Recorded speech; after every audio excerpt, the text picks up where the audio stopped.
ಒಂದು ಸಣ್ಣ ಹಳ್ಳಿಯಲ್ಲಿ ರಾಮಯ್ಯ ಎಂಬ ಉಪ್ಪು ವ್ಯಾಪಾರಿ ವಾಸಿಸುತ್ತಿದ್ದ. ಅವನ ಬಳಿ ಒಂದು ಕತ್ತೆ ಇತ್ತು.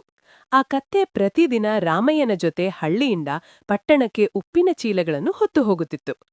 ಕತ್ತೆ ಶ್ರಮಜೀವಿಯಾಗಿತ್ತು, ಆದರೆ ಅದು ಸ್ವಲ್ಪ ಚತುರನಂತೆ ಯೋಚಿಸುತ್ತಿದ್ದರೂ ಅದರ ಜಾಣತನ ಸರಿಯಾದ ದಾರಿಗೆ ಹೋಗುತ್ತಿರಲಿಲ್ಲ. ಒಂದು ದಿನ ಎಂದಿನಂತೆ ವ್ಯಾಪಾರಿ ಮತ್ತು ಕತ್ತೆ ಉಪ್ಪಿನ ಮೂಟೆಯನ್ನು ವ್ಯಾಪಾರ ಮಾಡಲು ಪಕ್ಕದ ಊರಿಗೆ ತೆಗೆದುಕೊಂಡು ಹೋಗುತ್ತಿರುವಾಗ ಮಾರ್ಗ ಮಧ್ಯೆ ನದಿಯನ್ನು ದಾಟಿ ಹೋಗಬೇಕಿತ್ತು.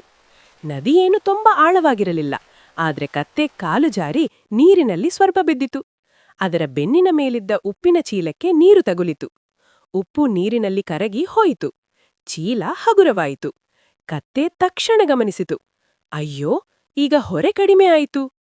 ಆ ದಿನ ಅದು ತುಂಬಾ ಸುಲಭವಾಗಿ ಪಟ್ಟಣ ತಲುಪಿತು ಮತ್ತು ಅದು ಅಂದುಕೊಂಡಿತು, ಈ ಕೆಲಸ ತುಂಬಾ ಸುಲಭವಾಗಿದೆ.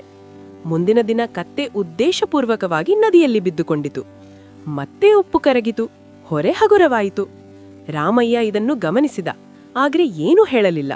ಮಾರನೆಯ ದಿನ ಪುನಃ ಮತ್ತೊಮ್ಮೆ ಕತ್ತೆ ನೀರಿನಲ್ಲಿ ಬಿದ್ದಿತು. ಈ ಬಾರಿ ರಾಮಯ್ಯ ಖಚಿತನಾದ, ಇದು ತಪ್ಪಾಗಿ ಬೀಳುತ್ತಿಲ್ಲ, ಉದ್ದೇಶಪೂರ್ವಕವಾಗಿ ಮಾಡುತ್ತಿದೆ. ಅವನೊಂದು ಪಾಠ ಕಲಿಸಬೇಕೆಂದು ನಿರ್ಧರಿಸಿದ. 4ನೇ ದಿನ, ಆ ದಿನ ರಾಮಯ್ಯ ಉಪ್ಪಿನ ಮೂಟೆಯ ಬದಲು ಹತ್ತಿಯ ಚೀಲಗಳನ್ನು ತುಂಬಿದ. ಹೊರಗೆ ನೋಡಲು ಸಾಮಾನ್ಯ ಚೀಲಗಳಂತೆ ಕಂಡವು. ಕತ್ತೆಗೆ ಏನೂ ಗೊತ್ತಿರಲಿಲ್ಲ. ನದಿಗೆ ಬಂದಾಗ ಕತ್ತೆ ಮತ್ತೆ ಹಳೆಯ ತಂತ್ರ ಬಳಕೆ ಮಾಡಿತು. ಉದ್ದೇಶಪೂರ್ವಕವಾಗಿ ನೀರಿನಲ್ಲಿ ಬಿದ್ದಿತು. ಆದ್ರೆ ಈ ಬಾರಿ ಹತ್ತಿ ನೀರನ್ನು ಹೀರಿಕೊಂಡಿತು. ಚೀಲಗಳು ತುಂಬಾ ಭಾರವಾದವು. ಕತ್ತೆ ಎದ್ದೇಳಲು ಯತ್ನಿಸಿತು, ಆದ್ರೆ ಹೊರೆ ತುಂಬಾ ಹೆಚ್ಚಾಯಿತು. ಅದು ನಡುಗಿ ನಡುಗಿ ಎದ್ದಿತು. ಪ್ರತಿ ಹೆಜ್ಜೆಯೂ ತುಂಬಾ ಭಾರದಿಂದ ಕಷ್ಟವಾಯಿತು.